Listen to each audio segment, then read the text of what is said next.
For the last 3 decades, Knowledge Center at Bursa has offered technology, resources, services, space, and a sense of community. Since 1985, 14,000 titles have been collected, with care and attention to high financial literacy standards.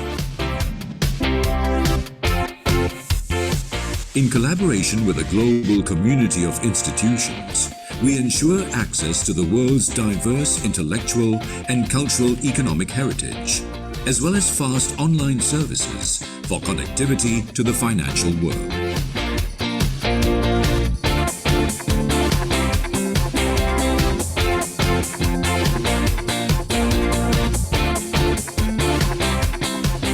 Serving the Bursa Malaysia community and beyond, Knowledge Center at Bursa empowers you in your trading and investment analysis research. Financial information at my fingertips. Visit Knowledge Center at Bursa Malaysia today for the collections, for the services, for the sense of community.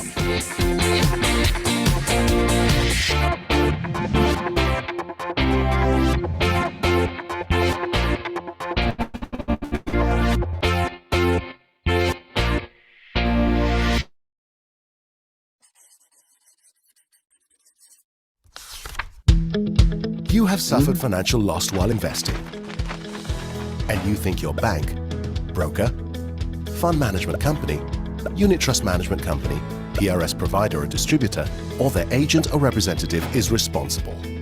You need help sorting out the problem or want to seek redress. Where do you go? Sidrek is here to help you start the conversation and reach some resolution. First, lodge a formal complaint with a company that sold or offered you the unit trusts, shares, derivatives, or other capital market product or service. But you're not happy with their response. You have 180 days from their final written reply to come to Sidrek. Or if there's no written response, and it's been 90 days since you wrote to them, you don't need to wait longer.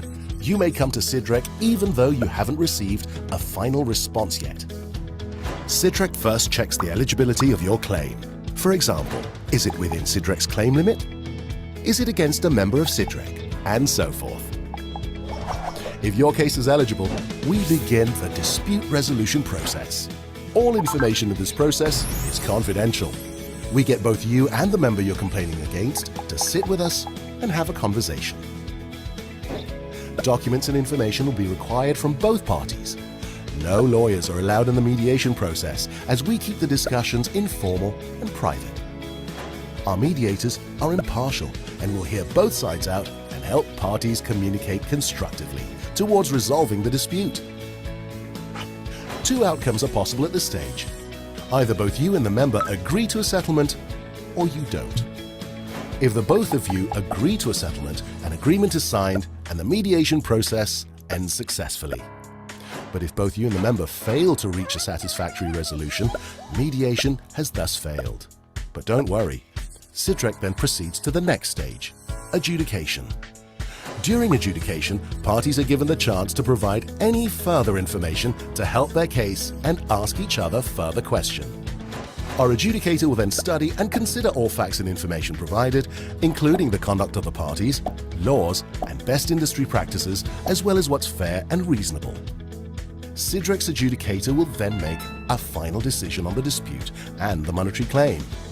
If the decision is in your favor, it could be a full award or a partial award for your claim. But if the decision isn't in your favor, then no award will be made. You, the investor, will still have a choice. If you reject the decision, Sidrek will simply close the case and you may seek other legal avenues for redress. If you choose to accept the decision, however, the member has to comply with it. Once the parties have confirmed compliance to the decision, Sidrek will close the case. So let Sidrek help start the conversation towards resolution. For more information, visit sidrek.com.my or call 03 2282 2280. Bursa Malaysia has been part of the Malaysian economic growth for over 4 decades. We have been working relentlessly to create a transparent, efficient, and vibrant stock exchange. While we've been working at building a vibrant marketplace, inclusivity and contributing towards economic growth, we have also channeled efforts and resources towards supporting the community at large. Shares to Share is one such effort, which has been developed to create positive impact towards society and the environment. To put it simply, Shares to Share is a transparent and easily accessible facility that enables investors to donate their listed securities or proceeds from the sale of their listed securities towards charity through Yayasan Bursa Malaysia. You can donate odd lots or even board lots. The funds from the sale of these shares will be channeled to approved charitable organisations and their respective initiatives or projects. Bursa Malaysia has waived its portion of the transfer fee, clearing and trading fees for all transactions that are conducted under Shares to Share. The participating brokers of Shares to Share have also agreed to waive their portion of the transfer fee and brokerage. The charitable organizations that have been selected have undergone the necessary due diligence process and have been duly approved by an independent selection committee. At least 500,000 populations live with some kind of disability. They are most of the time being left behind. We need to empower them, otherwise they will continue to be the liability. A lot of human resources wasted from this group of people. We provide a lot of support for persons with disability who are young adults and adults. We have a social enterprise called Project I'm Possible, where we managed to hire all persons with learning disability to work here. We have a cafe, bakery, weaving, and we have an art gallery. Purity of thought, word, and deed, that is action, is very important to be really successful. We must know some skills to be able to help us then paperwork. The grant from Shares to Share will be used for, one is sewing, handicraft, classical dance, and so on. Our patients have to be fed, they have to be looked after. We look out for any sort of disease they might develop, and also those unforeseen circumstances. Thanks to Bursa's initiative, we can be a little bit easy on our patients and their family members.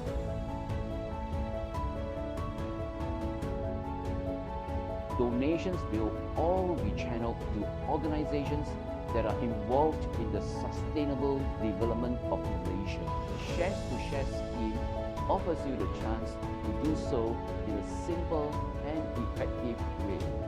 Bursa's Shares to Share allows us to do good by donating our shares to charities. Join us in making a difference to the society by donating your listed shares.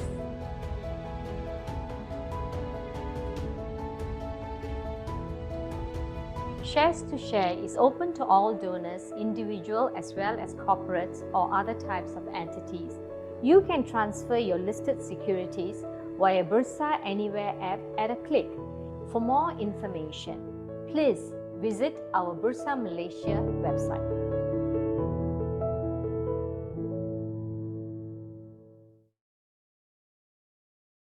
Hello everybody. Welcome to today's webinar brought to you by Bursa Malaysia and managed by our company LifeChamp.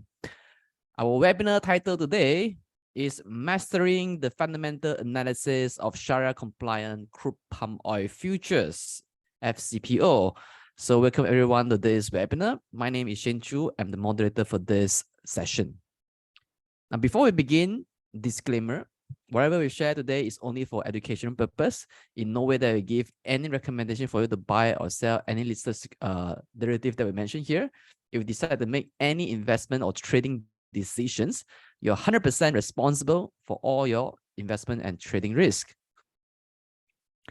Now, allow me to introduce our speaker today. It is none other than the top remiser of Bursa Malaysia in 2022, Dr. Arif Zainuddin. Okay, today we are very honored to have the top remisier for BMD to share with us about this topic. And he's not only he is a top remisier, he's also a Bursa Malaysia derivatives recognized speaker. He's a remisier under Phillip Capital Sdn Bhd, and he himself is a licensed medical doctor under the Malaysia Medical Council.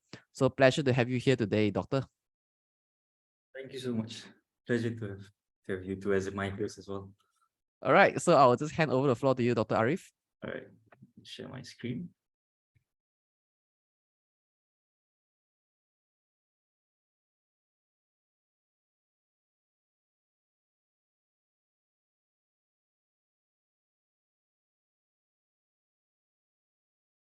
Okay. Can everyone see my screen? Yes. Yes, okay. Right. Assalamualaikum warahmatullahi wabarakatuh and good evening to everyone. First and foremost, I would like to give my gratitude to Bursa Malaysia and LifeChamp, Shin Chu, for organizing the event tonight. The topic that we will be learning tonight is on the fundamental analysis of the Shariah compliant instrument under Bursa Malaysia derivative, which is the crude palm oil futures, or best known as FCPO. Okay, so now that if you have learned fundamental analysis for any financial market, I kid you not, it tends to be boring, right? It can bore you to death when you learn about all the something like financial statements and things like that. Okay, but the fundamental analysis that we are going to talk about tonight is about the financial market that is something more reactive, more volatile, so fast that when there's a big news coming, the chart would react aggressively in mere seconds and minutes. Tonight we're going to be learning, we're not going to be learning about some dry facts like when supply is more than demand, then price will go down, or when demand is more than the supply, market will go up, and yada yada. No, okay. I will be cross-referencing all the things that I'm showing on the slide as it happened in the past. Okay, I will be sharing the link on the chat. So make sure you see the chat as well. For example, I'll give you this one. Okay, I shared a link on the chat so that you can see what are the things that you're going to be looking at tonight. So as per required by the host, I'll be speaking in English for the webinar tonight. So if you need clarification about anything at all, for any of the things that I'm sharing on the slides, let me know in the comment section. Okay. So are you ready? Is everyone ready? Okay. All right. So it's Friday night. So let's keep it light. Okay. So hold on. Skipped it. Okay, so the first thing that we're gonna go into is what is FCPO itself. Okay, before we even start on talking about supply and demand, about what are the policies, import, export, tax, and everything, we need to learn what is FCPO first. Okay, probably if you heard about FCPO in the Facebook ads, in Instagram ads, or anywhere at all, or maybe in YouTube or anywhere at all. You need to understand what FCPO is, okay? Before you want to trade FCPO, you understand what are the fundamental analysis, fundamental factors that revolve around FCPO. So if you remember, FCPO peaked all the way until 7,200 last year, and now currently trading at around 3,900. To understand what FCPO is, let's look at the product or from the FCPO itself. Okay, what's that one item on the shelves of Mydane, Giant, and Lotus that saw an increase in price last year? What is that? What is that product that you saw in Mydane and Giant that you know, especially during Raya, right? It's the cooking oil. Okay, you see this? The product is the cooking oil. Okay, and where does cooking oil comes from? It comes from sawit. Okay, or CPO, crude palm oil. Okay, so when CPO price jumped all the way from 3,500 from 3,500 to 7,200 last year, what happened to the cooking oil price? To the moon. Okay, exactly, it went to the moon. Okay, almost, I don't know, probably about 40 or 50 ringgit last I remember. But do you know what was the main cause of the rocketing price? Do you know what was the main cause of the price went up all the way from 3,500 to 7,200? from 7,000 region. Okay, it was the Russia-Ukraine war. Okay, was it, did it went up all the way until 7,000 because of a technical rebound, or probably because of some Sifu pressed buy 1,000 lots every 5 minutes, every minute he pressed buy 1,000 lots? No.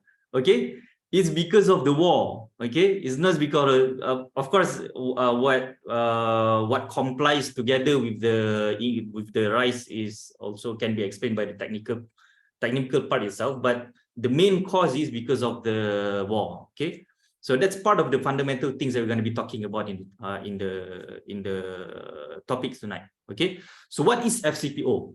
So CPO, as you know, the CPO is the crude palm oil. Okay, the FCPO, the F part is the futures. Okay, so what is futures? Okay, what is futures? So futures is part of the derivative. So in Malaysia, we have this one exchange that's regulating all the products under the derivative. So the examples of derivative we have such as options, okay, CFD, forward, and futures lah. So FCPO falls under the BMD palm oil complex under the agricultural commodity. Okay, so what is futures? So futures by itself is a contract, agreement, okay, or perjanjian. All right, so remember this, futures is a contract for the exchange of the commodity, but not the commodity itself. You buy a contract or agreement to agree to receiving the underlying asset. So in this case, FCPO, what is the commodity that we are receiving? What is the commodity that we are receiving when we're trading FCPO? This is the CPO lah, okay?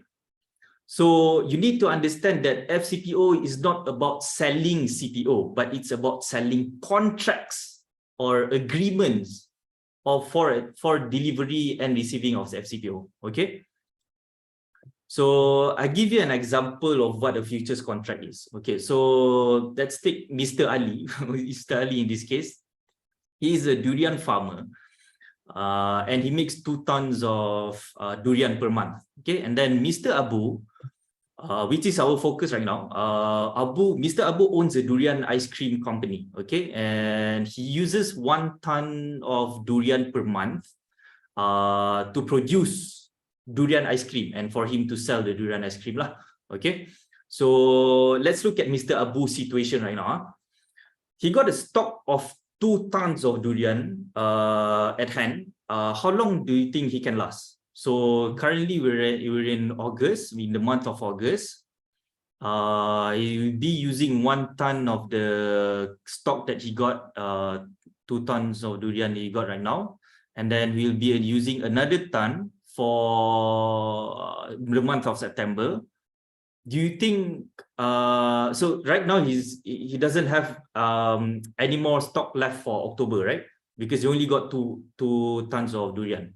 So right now what's going to be happening in October is that nobody knows what's going to happen in October, whether the price of durian going to be going up or not. Okay, so what happens to the price is whether durian is going to be having a lot of demand or be losing demand in October is going to be affecting the price as compared to what's going to be happening in August. Okay, so let's say the price of durian, 1 ton of durian in August is 50 ringgit. In October, it can be 100 ringgit, it can be 25 ringgit, it can probably jump all the way to 200 ringgit. Nobody knows. Okay, so let's take a situation where nobody wants to buy durian in October. What's going to happen to the price? If nobody wants to buy durian in October, what's going to happen to the price? We lose demand. What happens to the price? The price drops. Okay, correct? So let's take a simple example, like if nobody wants to buy iPhone, right? What's going to happen to the price of iPhone? It's going to drop, right? Okay, so what happens if in October there's a countrywide durian festival? There's a lot of demand, everybody wants to have a taste of durian in October. What's going to happen to the price? You have a lot of demand, okay, you have a lot of people want to buy durian, the price goes up. Okay, so right now you have two possibilities, whether the price is going up or going down. So if you do business, every 1 ringgit decrease is bad for the business, right? So what should Mr. Abu do? What should Mr. Abu do? Anybody want to guess? Agreement. Okay, what Mr. Abu is going to be doing is he's going to make an agreement with Mr. Ali. Okay, he's going to be making a contract or perjanjian. Okay, what this means is Mr. Abu is going to make an agreement with Mr. Ali. Okay, Mr. Abu is going to make an agreement with Mr. Ali to receive durian in October. Mr. Ali is going to make an agreement with Mr. Abu to deliver the durian in October. So they're not buying or selling durian, but they're buying and selling agreement to deliver and receive durian. Understand? Okay, that's the most important thing that you need to understand when talking about futures contract, because it revolves around the Sharia issues as well. Okay, so in the case of FCPO, when they're making agreement between themselves, what are they delivering and what are they receiving? The CPO, okay, the CPO. All right, understand? Okay, so that was what I was explaining just now was a few forward contract. So the difference for futures contract is that it has exchange to regulate the buy and sell of the FCPO contract. Okay, is everyone understand about does everyone understand about what I'm talking about futures or not? Okay. Okay, I hope you understand lah, because if you understand all the things that the Sharia issues that revolve around futures contract, whether it's about short selling or about buying and selling things that you don't have, it cancels out itself. Okay, so when you understand about what futures is, you won't be asking about, oh, kenapa short selling is not Sharia. Okay. All right, so because when you trade FCPO, you're trading an agreement or a contract to agree on delivering and receiving of the FCPO. Okay, so just now we were talking about durian contract. So this is the FCPO contract. So contract size, let's go through on the contract specifications. So this is FCPO contract. So contract size is 25 metric tons. Trading hours consists of 3 separate sessions, which are the morning session from 10:30 to 12:30 p.m. Then the afternoon session 2:30 to 6 p.m. and then the following day trading session, which is the night session, from 9 p.m. to 11:30 p.m. And the pricing unit is in Malaysian ringgit. Okay, so meaning if a cooking oil company from India wants to buy FCPO, they have to convert their money to ringgit. Okay, they have to convert their money to Malaysian ringgit. If there's a cooking oil company from UK wants to buy FCPO, they have to convert their money to ringgit to buy FCPO. Okay, so let's look at the market players. Who are the market players of FCPO? So first we have the retailers, okay, which fall under the speculator category, meaning that we trade and speculate whether the price is going up or down, depending on our analysis on the chart or from relevant fundamental factors. And then we have the arbitrager, the type of market players that trades and leverage the price difference between an underlying asset and the price of the asset's future contract. Okay, but you don't have to know about the arbitrager. The next one is the big players, which are the hedgers, okay, the operators, or maybe you can call it as the smart money or the composite man, whatever you want to call it. Okay, in this case, they're called as hedgers. So who are these people? Who are these big players? Okay, they are the big palm oil companies such as, okay, Tuan Azan says FGV, okay, Sime Darby, Tabung Haji Plantation, and then Sarawak Oil Palms Berhad, and many more lah, okay, and many more. I think if you've traded plantation counters in Bursa before this, then you probably have heard about the companies before. Okay, market Indo ada FCPO tak? Yes, ada. All right, so why do these big players trade FCPO? Why? Now, if you look at last year, okay, last year in 2022, we saw that the FCPO dropped to a whopping 3,500 ticks downwards, okay? So judging from looking at the break from the start of the trendline break, it's about 2,700 ticks lah, okay? So let's say if you sell an iPhone at 5,000 ringgit, and then suddenly the value drops to 2,500, losing 50% of the value, do you lose money? Of course you lose money, okay? Because the value itself has dropped, okay? So for example, oh my God, I think I made a mistake. Okay, so for example, we saw a huge drop in July 2022, okay? This was when we saw on the technical chart, okay, FCPO broke the long uptrend line on the daily time frame as the first bearish signal, and then it subsequently dropped for about 2,700 ticks, okay? And on the price of the FCPO itself, it dropped half of the value, okay? From 7,000, it dropped to 3,000, around 3,500 ringgit, okay? Half of the value. Do you think these big players going to be happy that they're losing money? No, they're not going to be happy losing money. So how do these market players protect themselves against this drop? How do they benefit from the drop itself? By entering short position, okay? Remember that FCPO is a two-way financial instrument, and you can sell high and buy low and still make profit. You buy low and sell high, you also get profit, okay? So even though they lose money from the value of FCPO itself, dropping from 7,000 to 3,500, 50% of the value, they're still able to make money from the drop because they short. They take a short position and then they still gain money from that, okay?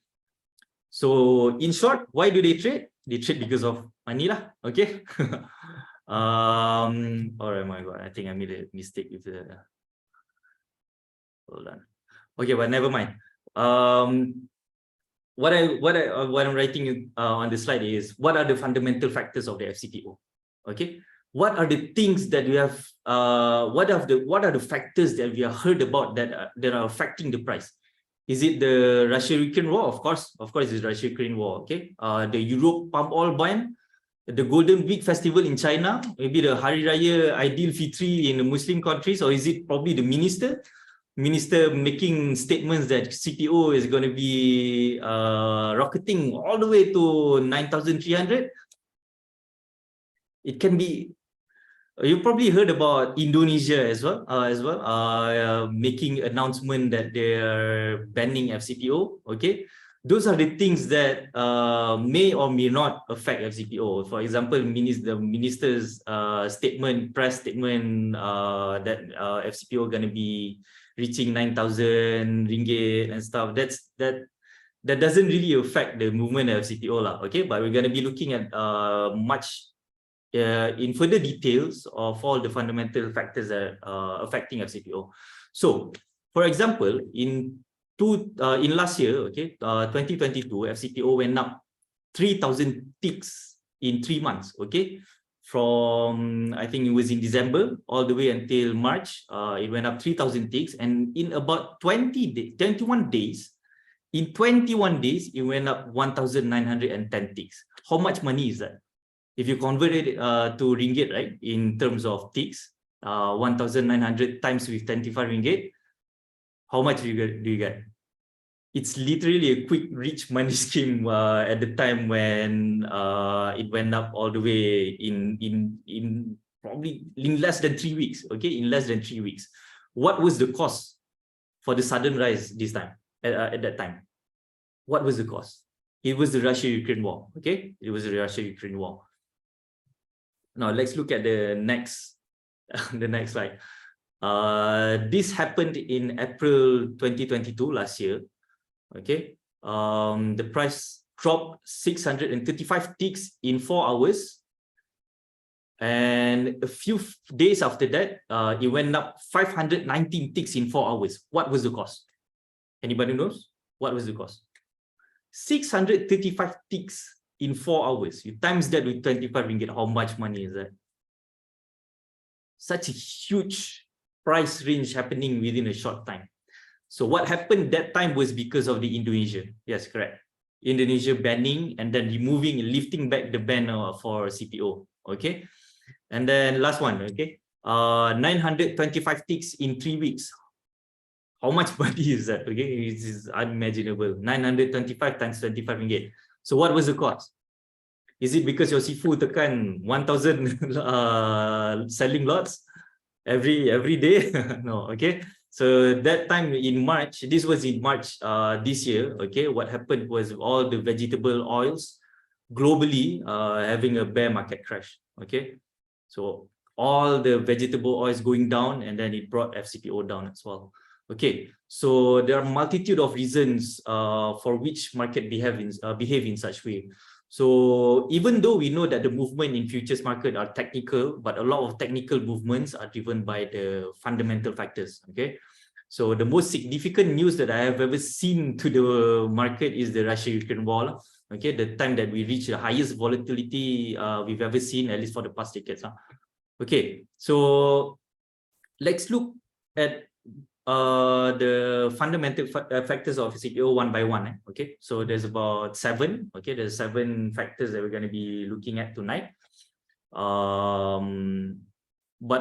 out of all the 7 fundamental factors of CPO, right, it all goes down to the supply and demand. Okay, everything all comes back to the supply and demand. That's all there is to it. Okay, so for example, if supply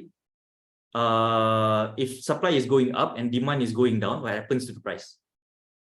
The price go down. Okay, so if supply goes down and then demand goes up, what happens to the price?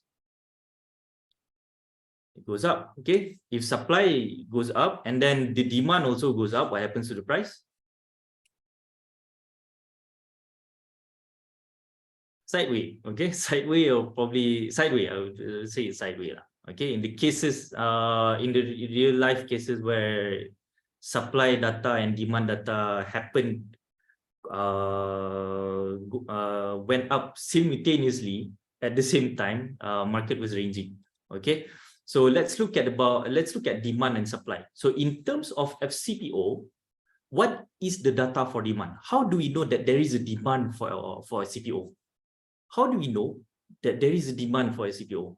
What is the data that we're looking at? Is the export. Okay, is the export. When more people are buying from us, we will see a lot more exports. Okay, all right. So when there's more export, there will be more demand. When there's more demand, what happens to the price? The price increase. Okay, so there are 3 cargo surveyors. Okay, the three cargo surveyors in Malaysia that monitor the CPO export data, namely the ITS, the MSPEC, and the SDS. Okay, there's only three companies. I would say it's like 3 separate bodies that are that make survey on how much data for what is the data for CPO export every month. Okay, and then we have the supply part. So what is the data for supply? Okay, we have production and stocks. Okay, so when there's more production and more stocks in the market, but the demand remains the same, what happens to the price? More production equals to more supply equals to price going down. Okay, so who are the surveyors for the supply? We have the MPOA, we have the SPPOMA. Okay, we have the Reuters survey, we have the Bloomberg survey. Okay, so how do they compare data? Is that they compare the period for every 5 days. Okay, so from 1 to 5, 1 to 5th, 1 to 10th, 1 to 15th, 1 to 20th, 1 to 25th, 1 to 30th or 31st, they compare the data with the previous month. So if they're comparing the export data for August 1 to 20th, they'll be comparing it with the last month, July 1 20th. So for example, let's say for example, August 1 to 15th, export data is expected to be positive. What do you think happened to the market? What do you think happened to the price? If August 1 to 15, export data is expected to be positive, what do you think is going to happen to the price? It's going to go up. Okay, you've already seen it in the market itself recently. Okay, So this is what happened lah. In the before August 15th came, actually there was rumors about export data being positive in late evening of August 14th. Okay, one day before that, in the evening before August 15th. So what happened is that, why is there a gap up on August 15th? Because the market itself is reacting to the positive data from the chart lah. Okay, so it's when demand is increasing, you're going to be seeing positive reaction to the price. And then what happened in 15 August, it gapped up. Okay, so so that's what happened recently in August 15th lah. Okay, and then the next one is the biggest data to rule them all, the official data. Okay, the ultimate, I would call it the ultimate data, is the MPOB. Okay, the Malaysian Palm Oil Board. They usually release their data on the 10th of every month. So, and then if 10th of the month is a holiday, they will be releasing the data the next working day.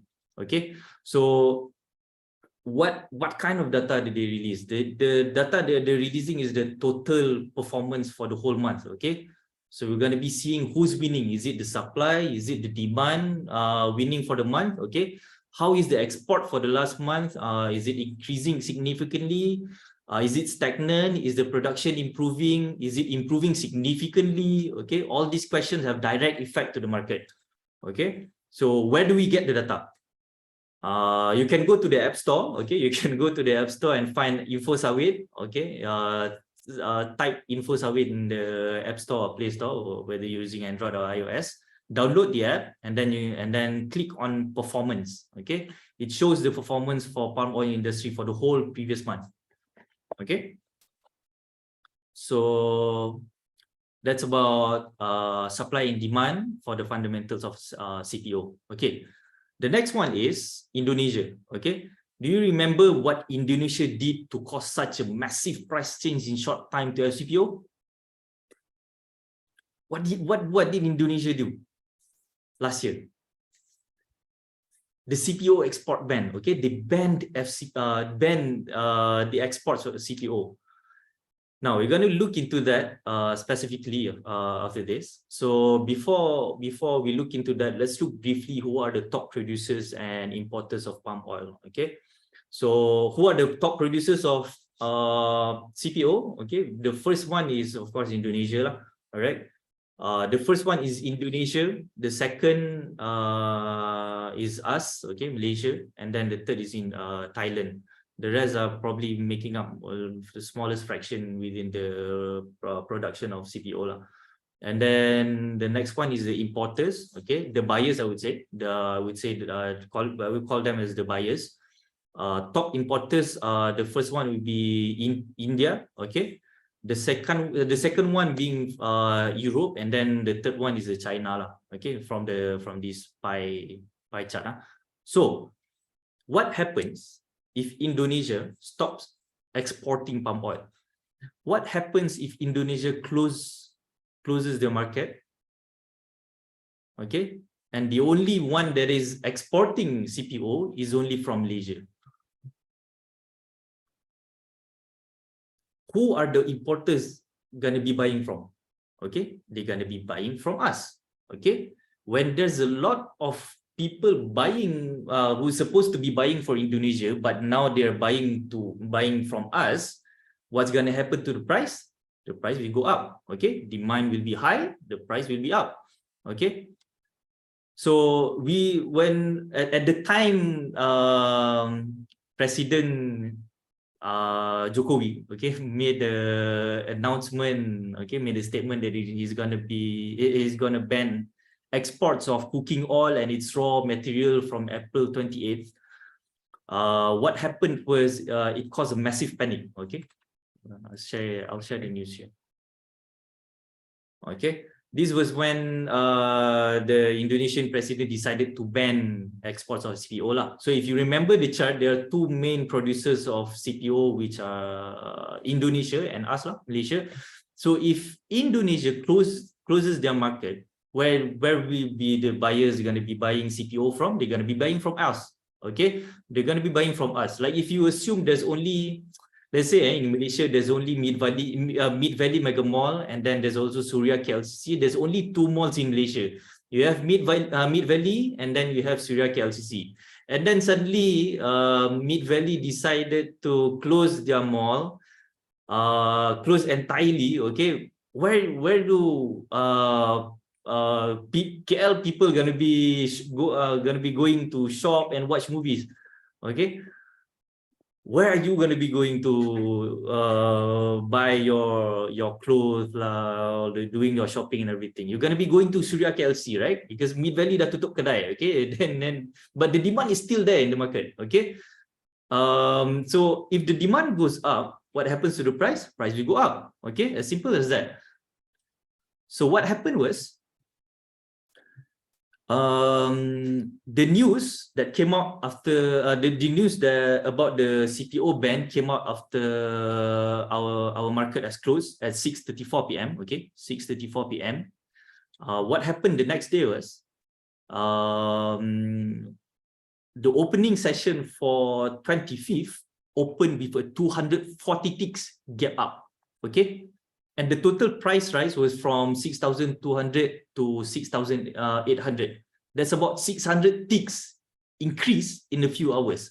Okay, now the question is, what happens if Indonesia leaves the palm oil ban? What's gonna happen? What's gonna happen to the price?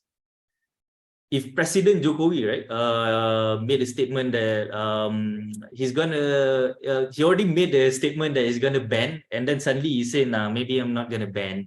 Okay, I'm probably gonna leave the export ban." What do you think is gonna be happening to the price?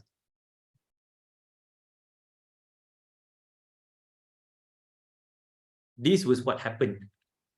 Okay, this was what happened last year back in April. Okay, I shared a link in the chat section so you can see what happened on that day. Okay, so the afternoon session opened with a huge bearish movement. Okay, this is 1 hour chart. This is a 1 hour chart. So within 2 hours, the chart dropped 635 ticks.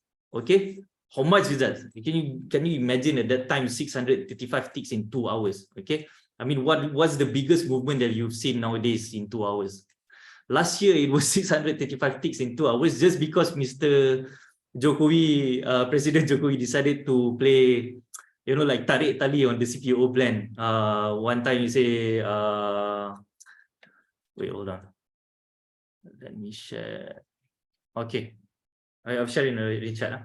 Okay, so just because Mr. Jokowi said he's gonna leave the ban, and then suddenly he said he's gonna ban, and then suddenly he's not gonna be banning CPO and all that stuff. Even as maybe like a simple statement like that, it can cause a huge volatility to the market. Okay, to the FCPO. So be prepared whenever Indonesia is making a statement about the import or export of FCPO. Be prepared, okay, because it may affect a huge movement to the market. Okay, the next one is on the geopolitical issues. Okay, so the next on what is the geopolitical issue that has greatly affected FCPO in the past? Okay, of course, it's Russia-Ukraine war. Okay, and then the issue is that the war is still not yet resolved. Okay, both parties are still in conflict, and we keep seeing the effect even after 1 year of its onset. Okay, so it's worth to bring this up again because it's not a one-time thing. Okay, it's not a one-time thing because the war is still not yet resolved. When was the last time Russia bombed a port in Ukraine? Last month. Okay, last month. Russia bombed a port in Ukraine last month. Do you remember what happened that time? Do you remember what happened? Market spiked from 3,900 all the way to 4,200. That was last month. Okay, that was last month. Now, of course, the effect is not directly towards our FCPO lah. Okay, but the effect is indirect. It's not what I'm showing on the slide is not exactly weight. Okay, but this is just to show the geography of the country that rely on the commodities around the region. Okay, so what was the cause of the sudden spike in FCPO from 3,900 to 4,200 last month? it was because of the sunflower oil from Ukraine. Okay, it's because of the export and the import of the sunflower oil. So if you go to Maiden, right? If you go to Maiden or Giant and then you go to the cooking oil section or the cooking oil shelves, what do you see?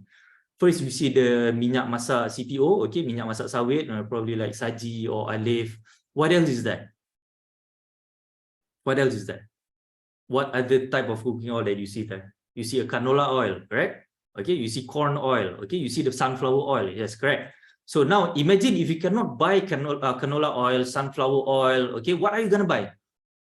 Okay, let's say we assume people in the maybe Georgia, okay, canola oil, sunflower oil, and then what else? Corn oil cannot be bought because nobody is exporting or importing canola oil because they're afraid of Russia bombing them. What are they going to be buying? They're going to be buying CPO. Okay. So if everybody wants to buy FCPO, everybody wants to buy CPO, what happens to the price? This happened. Okay. I'll share another link in the chat. Okay. This happened. What happened that time was Putin. Okay, Putin announced a military operation in Ukraine. Okay. That was only the announcement. Okay, that was only the announcement. And but by only the announcement, market closed 311 ticks in 1.5 hours. Okay, how much is that? 311 ticks in 1.5 hours. That is only the announcement. Now imagine what happened when the price sent the whole troop to Ukraine to bomb and attack Ukraine. What happened to the price? 7,000. Okay. Now probably at the time everybody's scrambling already. What else gonna be? What else they're gonna be getting cooking oil from? Okay, so at that time everybody was looking at CPO, only looking at CPO. Okay, they couldn't buy sunflower oil, and what other alternative that they have? They have CPO. So that's what they've been buying lah. Okay, then another alternative is the soybean oil. Okay, so God forbids, if Putin decides to go to war again with Ukraine or with anybody else, be ready. Okay, if Indonesia goes to war, let's say if Malaysia also go to war, and then you need to be prepared for what's going to happen lah. Okay, be prepared for what's going to happen whenever these big people, okay, the Russia, Ukraine, and then probably US as well, probably Germany start to make announcement that they're going to be going to war with each other, then we're going to be seeing the same thing happening to FCPO again. Okay. All right. The next one is the vegetable oils complex. Okay. What are the other what are the vegetable oils that you know of? Okay, what are the vegetable oils that you know of? The first one, we have CPO. Okay, the one that we've talked about is sunflower oil. Okay, we have canola oil. Okay, we have corn oil. We also have FCPO's best friend, which is the soybean oil, and then there's a few others lah, like rapeseed oil. Okay, so this slide shows that there is a study done by MPOB researchers to find the correlation between CPO and other vegetable oils. Okay, so what they did was they compared CPO with the other vegetable oil prices for in the span of 30 years back. Okay, so what they found out was CPO and soybean is highly correlated together, up to 0.94%, 0.94 correlation coefficient. So if you look at the table below, okay, if you look at the table below, it sits on the very high positive lah, okay, very high positive or negative correlation. So if soybean oil goes up, FCPO also will go up lah, okay. So if soybean oil goes down, FCPO also will go down, okay. But it's not one-to-one. You need to understand that the correlation is not one-to-one. Okay, the correlation is not one-to-one in the sense that whenever soybean oil goes up, it's not going to guarantee that FCPO going to go up as well. Okay, and it's not gonna guarantee whenever soybean oil goes down, it's not gonna guarantee that FCPO gonna be going down as well at the same time, because the correlation is not one-to-one. That's what you have to, you need to understand. Okay, so if you compare the movement between China rapeseed oil futures and then soybean oil futures, what you will see that the movement is closely related.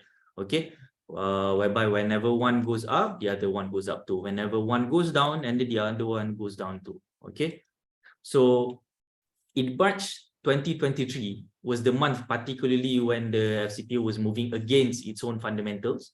Okay, against its own fundamentals and against its own supply and demand, because at that time in March 2023 the demand was positive and the supply was negative. Okay, the production and stocks was negative, but the demand, the exports was very positive that time.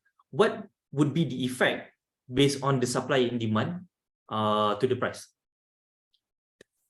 Demand was positive, supply was negative that time, March 2023. So we will be expecting the price to be going up, right? Okay, fundamentally yes, but in March 2023, what happened was because of all the vegetable oils was under pressure. Okay, Black Sea sunflower oil were dropping, rapeseed were dropping, wheat was dropping, Dalian Olein also was dropping, all because of the slump in the global demand. Okay, in the end, remember the correlation between CPO and soybean oil. Soybean oil dropped 1,761 ticks in 2 months. And what happened to FCPO was, even though the fundamental was positive, it still dropped. Okay, it still dropped up to 1,100 ticks in 2 months. Okay, it followed the correlation together with soybean oil and all the other vegetable oils. Okay, strong correlation doesn't mean positive relationship, right? Yes, correct. So, but meaning the correlation between soybean oil and CPO, it has a high correlation, strong correlation. So the movement, the correlation is proportionate. Okay, so whenever it goes up, whenever soybean oil goes up, CPO will go up as well. Okay. All right. The next one is import and export policy.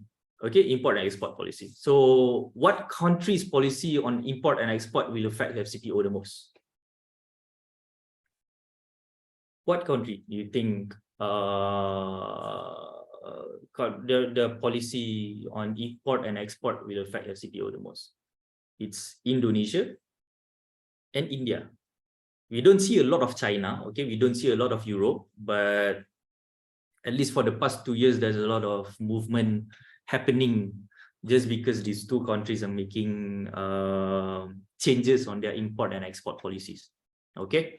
So let's go through this quickly now. So export, if the export tax goes down, okay, meaning Malaysia or Indonesia will be able to export more, okay, because the export tax is low, right? So they will be able to export more. So more export equals to more demand. More demand equals to price increase. Okay, to the moon lah. All right. So export tax go down, demand go up. Okay, so if export tax goes up, okay, less CPO being exported out, less CPO export meaning less demand. Okay, less demand equals to the ground lah. Okay, price going down lah. Okay. Okay, now we look at import tax. Let's say import tax mainly revolve around the buyers, okay, the importers, and the top importer of CPO is India. Okay, so if India's import tax is high, okay, they made a policy and increase the import tax. So what's going to happen is that, meaning that they're going to be buying less CPO lah, okay, because the import tax is high. Okay, they will be buying less CPO because it's costly. Okay, so if they import less CPO, okay, if the buyers are not buying CPO, meaning the demand is less. Okay, less demand equals to price going down. Okay, and then the next one is, let's say if India decide to reduce the import tax, meaning the cost to buy CPO is less, like Like this, imagine if Tesla car, imagine if this Tesla car import tax is low, and then because of the import tax is low, the price of the Tesla itself will also be low. Will there be more people buying Tesla? Of course, right? Because if they reduce the import tax for Tesla, the price of the Tesla will be lower. Okay, when the Tesla when Tesla car is price is low, there will be more people buying Tesla. Okay, it's the same thing with CPO lah. So if the import tax is low, there will be more people buying CPO. So that equals to more demand. More demand equals to price going up. Okay, clear? Okay, before we go into this, any questions so far? Can everyone follow from the start of the webinar until now? Okay, we're gonna spend a lot more time on the Q&A sessions, okay? So for example, if Indonesia cuts their export tax from $169 to $103 per ton, what's going to happen to FCPO? Indonesia cut their export tax, okay? When they cut their export tax, meaning the big players, the palm oil producers in Indonesia will be doing a lot more exports, okay? They will be doing a lot more exports. So when they're exporting a lot more CPO than before, the demand of the CPO will be shifting towards Indonesia instead of going to Malaysia. So if the demand shifts to Indonesia, is it bearish or bullish to CPO? Bearish, correct. Okay, price went down, price drop. Yeah, that's correct. Okay, so what happened was about 3 months ago, okay, back in May, Indonesia cuts CPO export tax for huge price drop from $169 to $103 per ton. Okay, what happened was in May, the price dropped in one day, okay, 368 ticks. One of the reasons is because of the market demand shift from Malaysia to Indonesia, okay. We're losing a lot of demand, and what happened that time is when you lose demand, you lose a lot of the price will go down as well, okay. So that was what happened in May, late May, okay. So the next the second last one, okay, the second last topic for tonight is on the Malaysian ringgit, okay. The Malaysian ringgit, which is the, if you remember, when I explained about the contract specification of FCPO, what was the pricing unit? The pricing unit was the pricing unit for FCPO is in ringgit, right? Okay. So the question is, since we've been seeing ringgit becoming weaker and weaker, even though we see some nice recovery after PRN, right? The question is weak ringgit bullish or bearish? Okay, is weak ringgit bullish or bearish? Weak ringgit is bullish. Okay, why? Why is weak ringgit bearish? Okay, this is just to show the contract specification lah. Okay. Meaning, as I explained earlier, if the people outside, people out there want to buy FCPO, they will need to convert their money to ringgit. Okay, so if there's a cooking oil company in India, they will need to convert their money to ringgit. Then only they can buy or sell FCPO. Okay, so if ringgit is weak, when they convert their money, they will get more money, right? If ringgit is weak, when they convert their money, they will get more ringgit. They will get more ringgit. So when they have more ringgit, they can buy more. When they're buying more, demand will increase. When demand increases, the price will increase. Okay, the price will increase. Okay, because of the direct effect on the demand lah. Okay. Now the opposite, whereby the ringgit is going stronger, okay, or when ringgit is stronger against all the other currencies, okay, meaning when they convert to ringgit, okay, let's say from India they want to convert to ringgit, when ringgit is strong they will get less money, okay, less money equals to less buying, okay, less buying equals to less demand, less demand equals to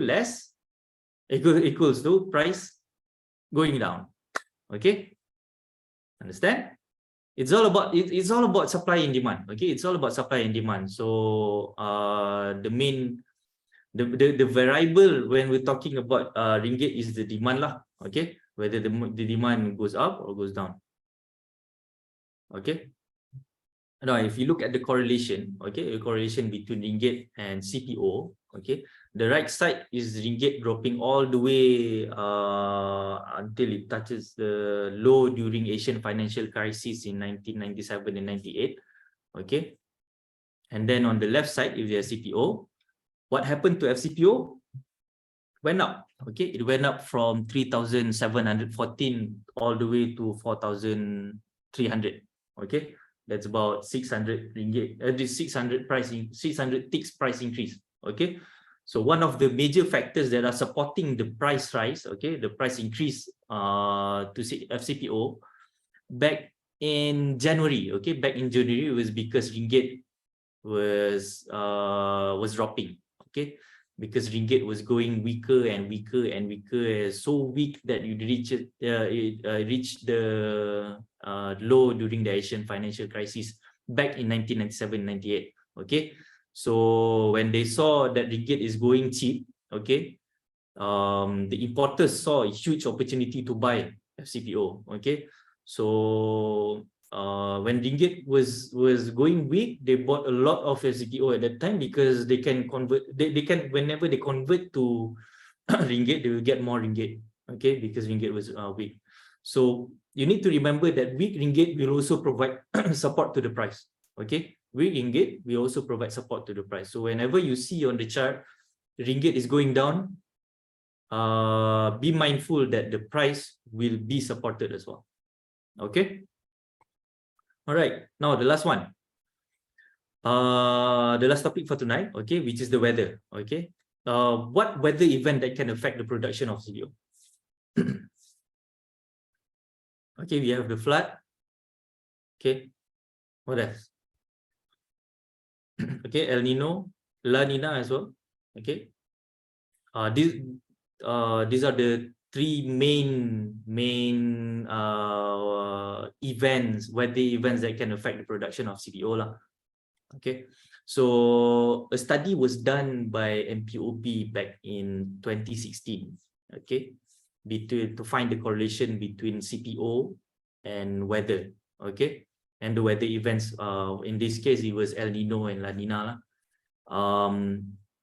What they found out was during the strong occurrence of El Nino and La Nina back in 1997 and 98, CPO price surged from 1,350 ringgit to 2,400 ringgit. Why? Why did El Nino cause the price surge from 1,300 to 2,400? Why? Production drop. Okay, back to the simple equation of supply and demand. When the production of the CPO drops, okay, supply drops, okay, supply drops equals to price going up, okay. Low production, low supply, price go up, okay, price to the moon. All right, so that was what happened back in 1997 to 1998. Okay, let's look at the recent one. Okay, let's look at recent one. I'll share a link in the chat for you to see what happened at that time lah.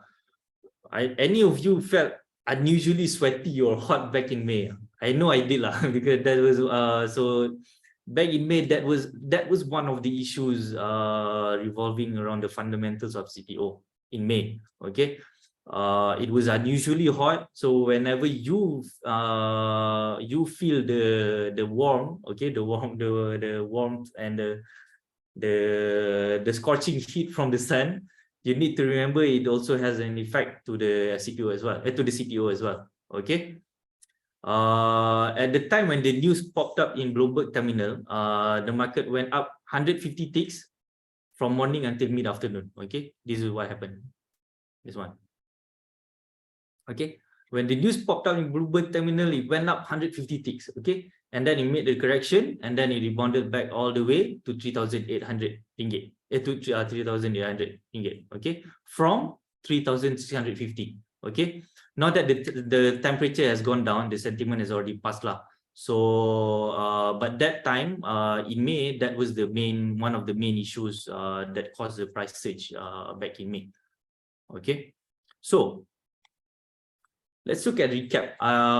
For the recap, right, I made a fundamental cheat sheet to summarize everything that I've shared today. Okay, also I made a calendar for all the things that I've shared.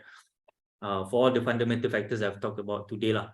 Okay, so to make a quick recap, we have the Indonesia, okay, we have the export and import data, okay, and then we have the weather, ringgit, geopolitical issues, policy, and vegetable oil movements. Okay, so if you look at Indonesia, we need to know about all the policies that they are making, whether they're banning CPO, whether they're exporting a lot more CPO.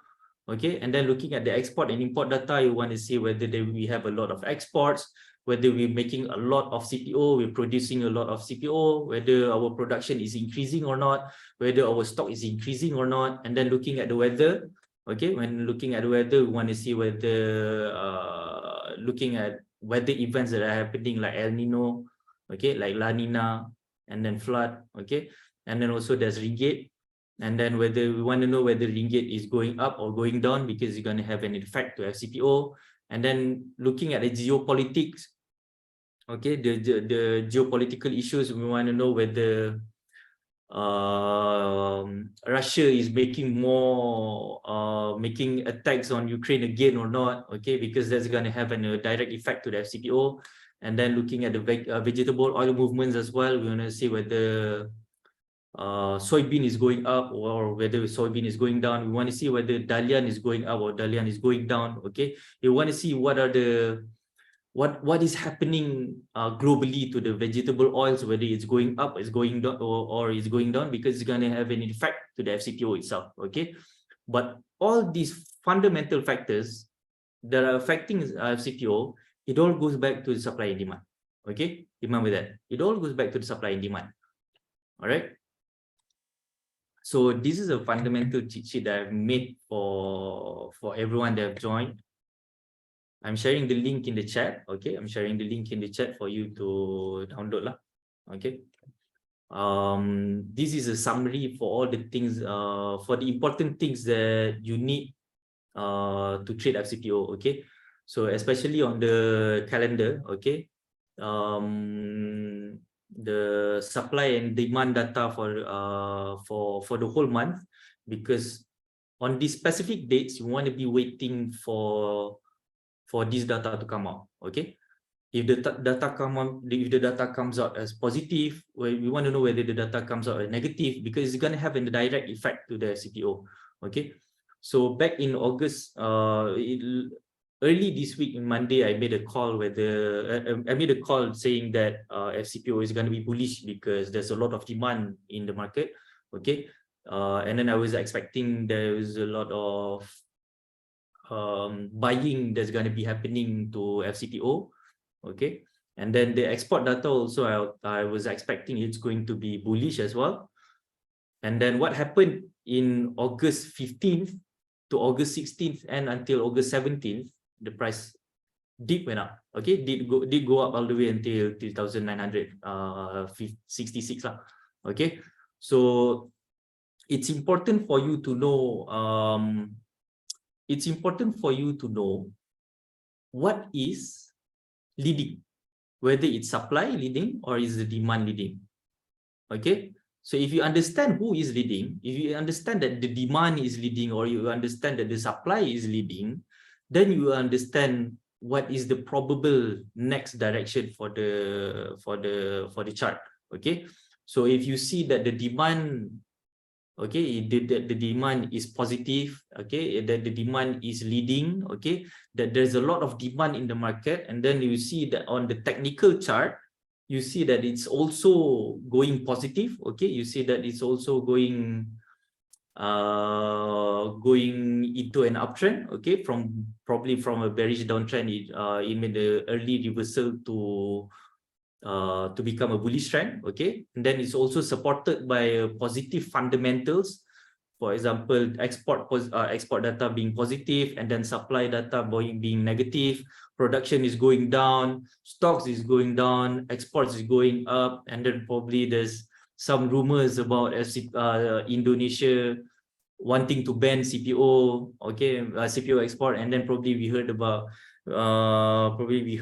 rumors Putin is going to bomb Ukraine and stuff. Then you tally that with what you're seeing on the technical chart, you make it, you join it together, then you'll be making a better decision on the chart. Okay, you'll be finding a better the direction that will be coming ahead. Okay, so how do we get news early? Okay, so this is the ultimate secret. How do we get news early? Because I've shared about how aggressive FCPO can react to a news, right? Like the minute news is out, market immediately reacts to it. Okay, how do you get it early? Do you make friends with an insider? Do you get a WhatsApp number from Sime Dabi boss? Okay, you get WhatsApp number from FGP boss, or do you ask the minister, or do you wait for your miser? Okay. The fastest is from Bloomberg Terminal. Okay, the fastest is from Bloomberg Terminal. But to subscribe to Bloomberg Terminal costs you $2,000 per month. Okay, and your remiser should have access to the broker's Bloomberg Terminal, so you can definitely ask your remiser as well. But if not, I also share the latest news on my Telegram channel. Okay, FCPO News. The channel was initially created only for my clients, but I changed it to public so that others may get benefit from it too. Okay, so I've shared. Okay, but the other place that you can go to see the fundamental data that is coming out that is related to FCPO is that you can go to the Bursa Marketplace. Okay, you can go to the bursamarketplace.com. Okay. So if you're watching this webinar from laptop, you can bring out your phones and then search bursamarketplace.com. Okay, I'll show you how to search for the news. You open the website, go to bursamarketplace.com, go to news. Okay, go to news and then hover on to the palm oil. I'll show you.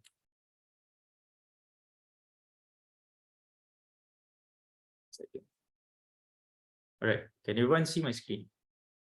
Okay, so go to Bursa Marketplace. Okay, click on Bursa Marketplace. You hover to tools.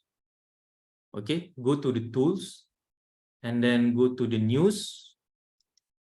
Okay, and then you click on the topics and choose palm oil. Okay. The news that you will get here is of course not as fast that you would expect on getting from Bloomberg Terminal. Okay, Mr. Nordin asked how fast early news. How fast early news is minutes. Okay, minutes before it happened. Okay, it's not an hour or day. It's minutes before it happened. Okay. Bloomberg Terminal. Okay, Bloomberg Terminal is like a news platform that is being used by a lot of financial institutions. What's good about Bloomberg Terminal is that the news come out as early as minutes before market reacting to the news. Okay. But this is the news that you're seeing on bursamarketplace.com is I find it very informative lah. Okay, because here in the website we will be seeing all the summaries by the palm oil analysts every morning, every afternoon, every evening. Okay, they always update the news, the market reviews here. Okay, and the news that you're seeing, okay, the fundamentals that you are seeing here is taken directly from the Bloomberg terminal itself. Okay, so you don't have to pay $2,000 every month lah, and you can get it for free just through this Bursa Marketplace tool. Okay, so like for example, this is the latest palm oil analyst review on the market. Okay, this came out in the evening actually. Okay, so sometimes you can even get you see this. Okay, you can even get a Reuters analyst elite wave mapping for FCPO every morning, you know. So this is the latest mapping by Wang Tao. Okay, the guy name is Wang Tao and he's the Reuters analyst lah. And he maps FCPO chart every day. Okay, every morning actually. Okay, that's it. Let's look at this morning. If I'm not mistaken, he posted on Bloomberg Terminal, and then Bloomberg Terminal redirects probably to the Bursa Marketplace as well, and then he page here. Let's see, this one. Okay, whenever you go here and then you see the word technicals, okay, technicals means it's from the Reuters technical analyst. Okay, so you click that. It summarizes all it explains in detail where FCPO is possibly heading. Okay, so you copy and paste here, and we take this one as well. This came out in the morning actually. Okay, this came out in the morning. So in the hourly chart, okay, this is the hourly chart. He predicted that FCPO is going down. Okay, is going to go towards 3,861 ringgit per metric ton. Okay, because from his chart, he expected that there is a resistance at 3,943. Okay, so this is the hourly chart analyzed by Wang Tao. Okay, Reuters technical chartist. Okay, and then this one is the daily chart.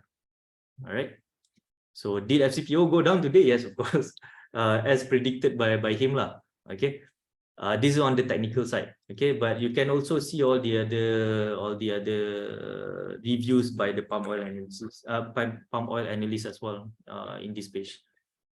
Okay, all right, so that's all for tonight. Do you have any questions? Thank you so much, Dr. Ari, for doing this session for us. I guess that is a really excellent session talking about the fundamental analysis of FCPO. So if any questions to ask our speaker today, please write them at the Q&A box. All right, not the chat box. Okay, so we have got a number of questions on my panel. The first question is asked by Faisal Ghazali. How do we get the latest CPO news from Indonesia? Okay, so how do you get? We're considering that the most important news coming for Indonesia is the policy changes. How do you get news from the policy changes from Indonesia? Is from Bloomberg Terminal. That's where you should be getting lah. Okay, but the problem is Bloomberg Terminal costs you 2,000 per month, like I mentioned. So the next source of information that you should be asking is your remiser lah.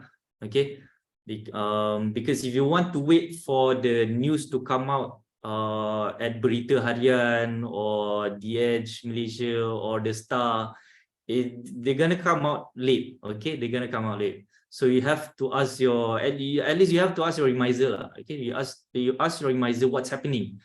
If suddenly we see the price is going down for 200 ticks and everything, and then suddenly there's rumors about Indonesia changing policies and stuff, you should be you ask your remiser what is happening, because he has the access to Bloomberg terminal. Okay, and then tell him to share the news to you as well lah. There's no other platform that you can get it as fast as possible. The fastest that you can get is from Bloomberg terminal. Do you mean every remiser has access to Bloomberg terminal, or they need to be at the office to be able to access that? I expect every remiser would have an assistant with the broker, okay, and then with the dealers lah. And then the dealers should have access to Bloomberg terminal, okay. So you can clarify with the dealers from the brokers or remiser, whatever is happening to the market. All right. The next question is asked by Ta-un. So may I know, is FCPO trading at discount or premium against the soybean oil? What is the status right now? Are they at discount or are they trading at premium? Okay, right now, CPO is trading at, if I'm not mistaken, the last I saw yesterday, we were talking about CPO trading at premium. Okay, and then as compared to the sunflower oil, rapeseed, they were trading at discount. And then because of the discount, sorry, I think I got it mixed up. CPO is trading at discount as compared to rapeseed and sunflower oil. So because of CPO is trading at discount as compared to the other vegetable oils, there was a lot of demand coming to FCPO. Okay, so because of FCPO trading at the discount, meaning is we saw a lot of buying that we're getting to FCPO, and then we saw that the August 1 to 15 data for export data was positive, okay, positive from all 3 cargo surveyors, and that was one of the reasons why FCPO went up as well. Okay. Right, thanks, Doctor. The next question is, does CPO producers in Indonesia take part in BMD FCPO trading? The thing is, the global benchmarking of CPO is in Bursa Malaysia derivative. Okay, even though Indonesia has made the benchmarking, made an effort to make a benchmarking and already launched back in June or July, if I'm not mistaken. But the global benchmarking is still on FCPO. So whenever they see that the price is going up or going down, they will want to hedge their position on FCPO. So if they're expecting the price of FCPO is going down, okay, let's say they're expecting price is going down, they will be losing value from the CPO itself, losing value from the price decrease. They would be hedging their position by taking their short positions in BMD FCPO under the Bursa Malaysia derivative. All right, thanks so much, Doctor. Okay. The next question is asked by Shahida. Salam, Doctor. Is there any relationship between the FCPO price and the US Federal Reserve raising and lowering the interest rate?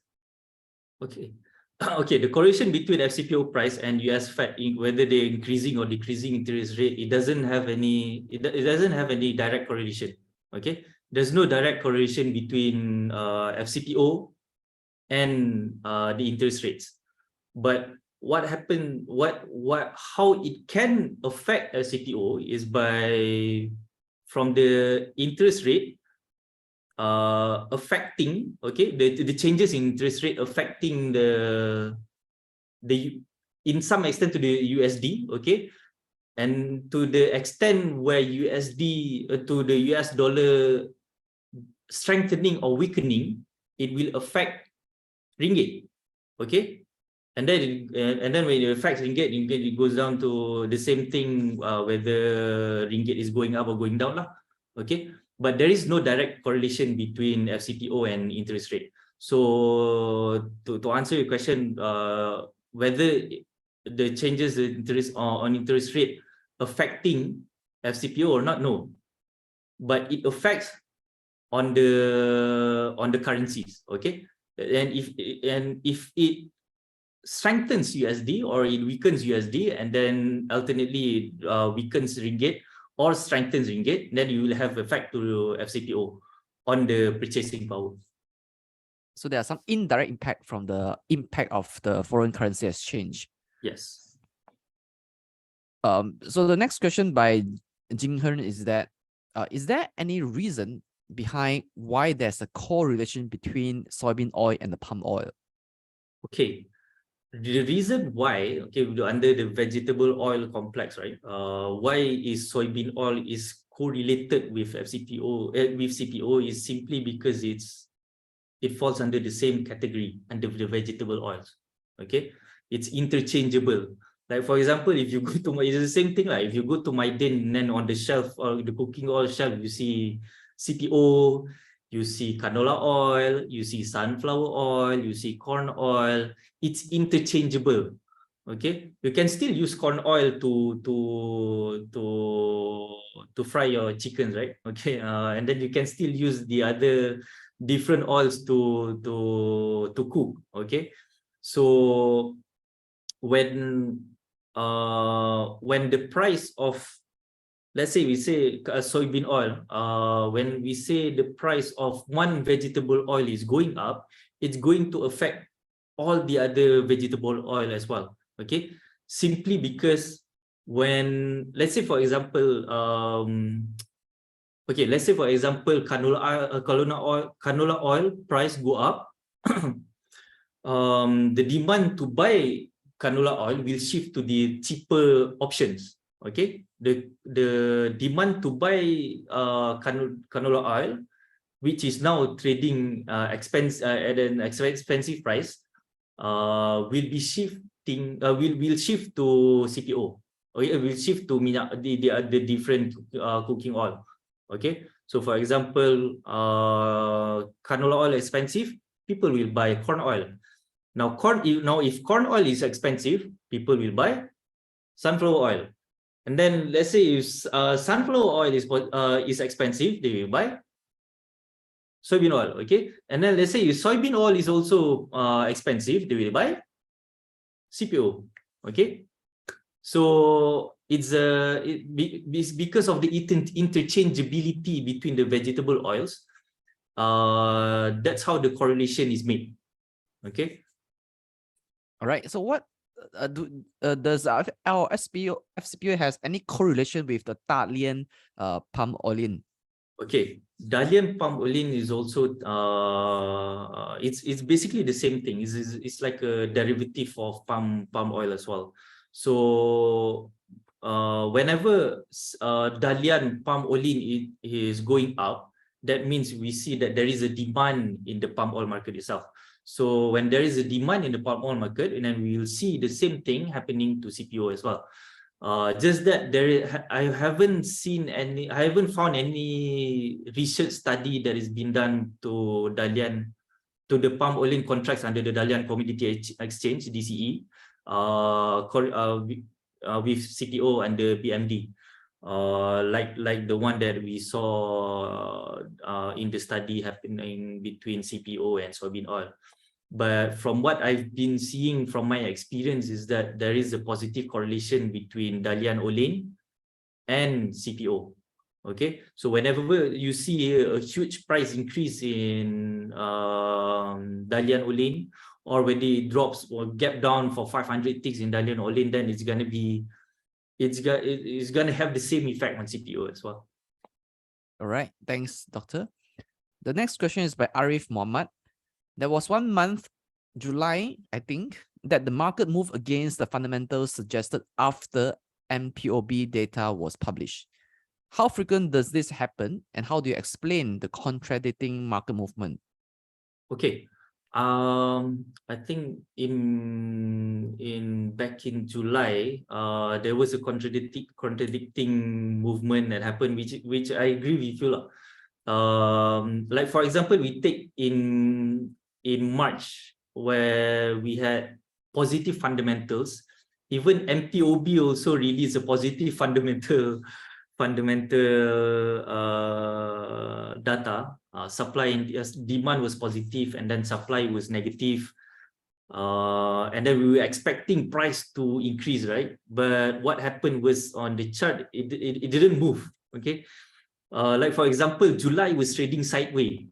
Even though we see that export was increasing, and then production didn't really increase that much, but export was increasing more than it was back in June. But chart wasn't going as bullish as we expected. Okay, so for example, like the one that you said back in July, what happened was export was positive. Okay, the demand was positive, but at the same time in July, the supply was also positive. Okay, the supply was also positive. The production was positive, the stock was positive, and then the export, even though it's positive, the demand had to compete with the supply itself as well. So what do you think happened to the chart back in July? It was sideways.